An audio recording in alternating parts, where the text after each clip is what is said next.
cold sores or herpes. So in this lesson, we're talking about what causes cold sores, what are some of the other manifestations, what we can do to make the diagnosis, and what we can do to treat it. So cold sores or herpes are chronic clusters of vesicular erosive lesions. Well, what does that mean? Well, as you can see, they are basically groups of little skin lesions that become little vesicles that can erupt and become erosions. They are due to infection by herpes simplex virus 1 or 2. So we used to learn that maybe one of these viruses causes oral herpes, one of them causes genital herpes, but really they can both cause cold sores or oral herpes.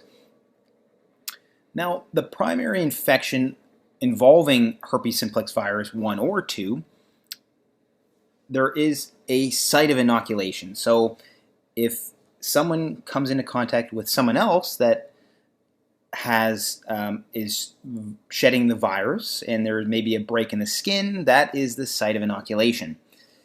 There can be a sudden onset of multiple painful vesicles on an erythematous base. So you can get this very sudden, very nasty, painful area on the lip or wherever this site of inoculation is, and it can be very red and very sore.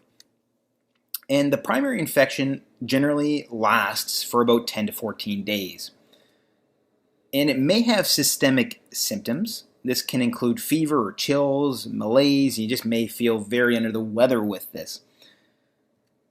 Now, the pathophysiology of cold sores and herpes virus in general is that after the resolution of the primary infection, so after that 10 to 14 day period where your body eventually seems to resolve the infection and you're back to your normal self, unfortunately the virus hangs around and it remains dormant within ganglion cell neurons.